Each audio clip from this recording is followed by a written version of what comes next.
do livro Da Beira, alguns poemas e uma carta para Aquilino. Luta. Da terra seca nasce o demo, das pedras escamadas nascem anjos, e a luta de quem vive é uma constante.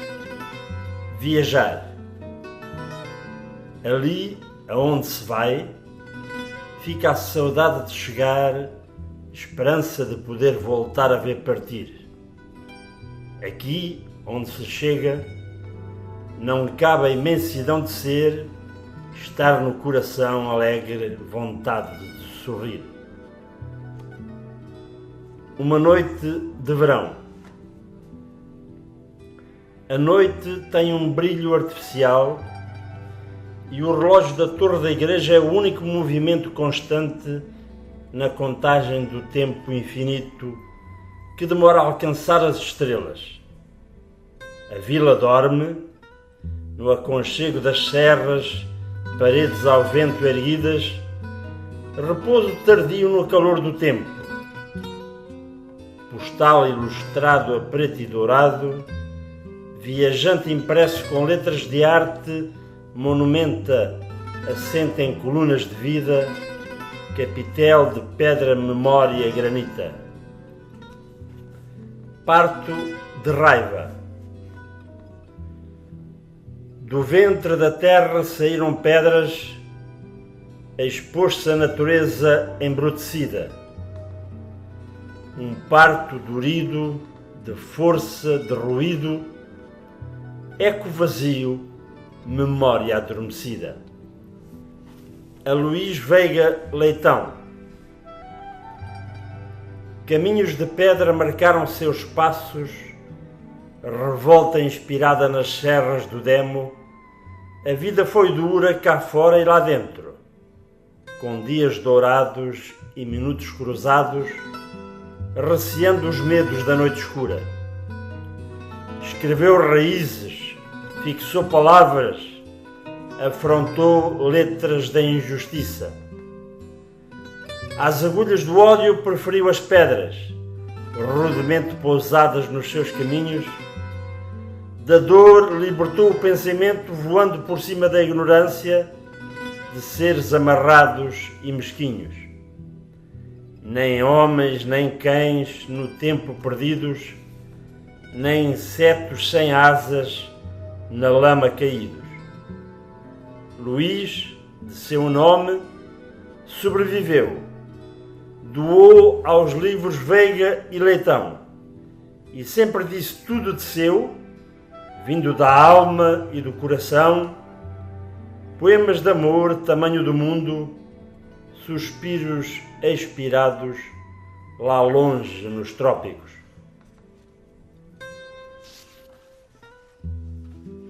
Primeiros bisavós. Aparece por cima dos meus olhos, de repente, visão escrita ou o refrão da minha prece, e diz simplesmente que os primeiros bisavós dos avós dos meus avós, eles que depois voltaram a ser avós, nasceram lá onde tudo acontece. Provavelmente no sul, numa África de rios e de mares, grandes lagos onde o Nilo se alimenta. Níger, Congo, Zaire, Zambeze. O Atlântico e o Índico em tormenta, para lá do Cabo, onde as fontes são palmares, agora já secos de uma vida tão azul. Séculos e milénios de passos e caminhos. O tempo viajou depressa e deixou gerações atrás de gerações que se perderam, e hoje não me lembro já de quem amou os primeiros bisavós dos avós dos meus avós, que depois deles voltaram a ser avós, se espalharam, possuíram e viveram. Caminharam, lutaram, pisaram e passaram as curvas dos escolhos e seguiram a estrela dos pais que viram a luz errando para além da morte nos seus olhos, até chegar à terra que é do norte, repousando os pés nas pedras que calaram a voz da música e o silêncio que produz o pensamento quente dos tambores. Anúncio encomendado dos amores, dos avós dos meus avós, que depois deles voltaram a ser avós. E assim se cumpriu o meu destino e de outros que paridos estão a norte, navegaram, conheceram, amaram sem favores outros mundos, novas terras, tanto hino à liberdade, e descobriram antes da morte que os primeiros bisavós dos avós dos meus avós mereceram gente comum, elogios e louvores de sábios senhores mais velhos e de gente como nós. Tudo me pertence, porque esta é a terra de meus pais, aqui nasceram e repousam meus avós, sou deles fruto gerado em tantos ais, que tudo me pertence sem ser meu. Da casa onde nasci nas 5 ruas, à memória de uma vila toda inteira, sou herdeiro da poesia dos sons, da poesia dos ecos na pedreira, da mansidão dos gestos, da eterna poesia dos sentidos, do doce aroma das tílias que dão tons ao velho campo da feira. Um mundo outro. As palavras de um poeta deslizam pelas teclas do computador e vão diretas ao coração dos sentidos e às artérias dos sonhos. Só pode ter sonhos quem utiliza a palavra, lendo, escrevendo, passeando o peso de cada letra, apaixonadamente. E depois é seguir o vento, os caminhos da imaginação, um teletransporte ao infinito do pensamento e das coisas que não são deste mundo.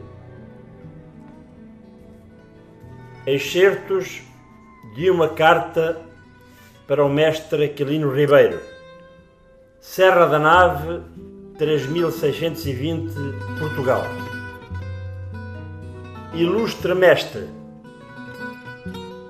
esta é uma carta retirada das gavetas do tempo, aproveitando a poeira de toda a sabedoria que depositou nas mentes abertas deste país iletrado. Um simples sopro me vai permitir passar os limites espaciais e chegar até junto de si. Bem vistas as circunstâncias, agora até é mais fácil, repousando os seus restos mortais no Panteão Nacional, em Lisboa. Nesta sua Serra da Nave, praticamente incólume no seu espírito de liberdade, mas a merecer ainda os adjetivos com que batizou as terras do Demo, a vida continua a ser dura e pobrinha.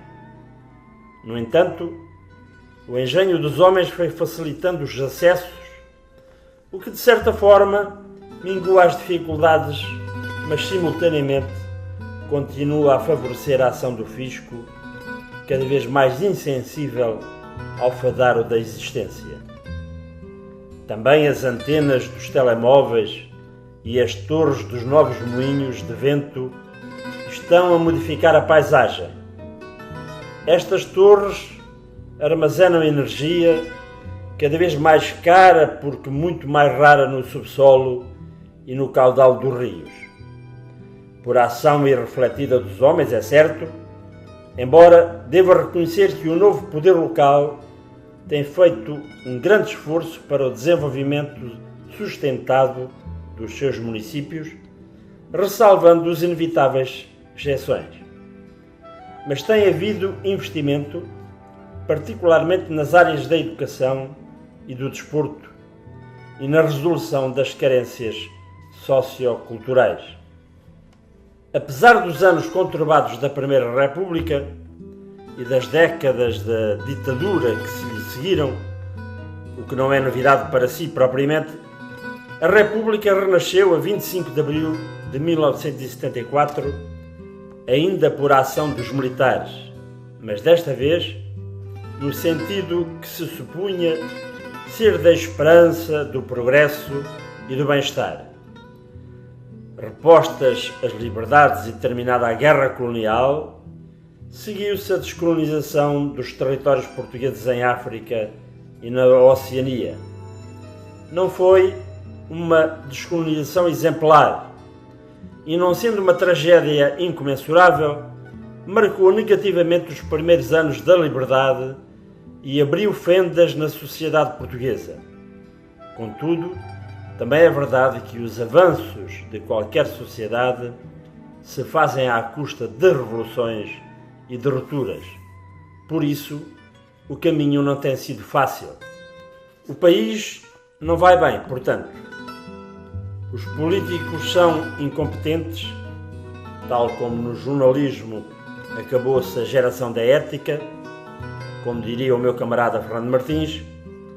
Os patrões só pensam no lucro imediato, os trabalhadores vivem ainda na esperança eterna dos direitos adquiridos, cada vez mais voláteis neste tempo de crise em que o país mergulhou na última década. Os média são a vida e normalizam a nossa existência. Se a vida está nos média, disse Vasco Polido Valente, o poder está necessariamente na fama. O Estado apresenta-se descalço e faminto. Vai daí, são sempre os mesmos a pagar a fatura. O próprio coração do Estado, idealizado democrático e de direito, foi atingido pela corrupção ao nível do pensamento e das ideias. Na Justiça, hoje um dos setores mais mediatizados, com mega processos de pedofilia, corrupção no futebol e nos municípios, engajamento perigoso entre políticos e empresários. Já não há, dizia, a jurisprudência sabedora herdada do juiz do Soajo ou do juiz de Barrelas. Como escrevia o mestre em 1928, numa crónica para a revista Ilustração, a justiça é para a aldeia a mais voraz das sanguessugas. Concebida para proteger o órfão, deixa o órfão sem couro e o viúvo sem camisa. É ainda assim um pouco nos dias de hoje, embora os políticos, em campanha, prometam coisas ilusas para o interior cada vez mais desertificado.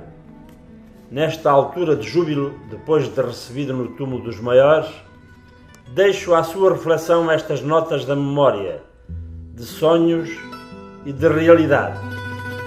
Na nobreza do panteão, continua a ter todo o tempo do mundo para refletir. E, na verdade, talvez ali esteja mais protegido das vicissitudes da nossa aprendizagem democrática e da atual desordem mundial. Serra da Nave, setembro de 2007. Este seu leitor e admirador, António Bondoso.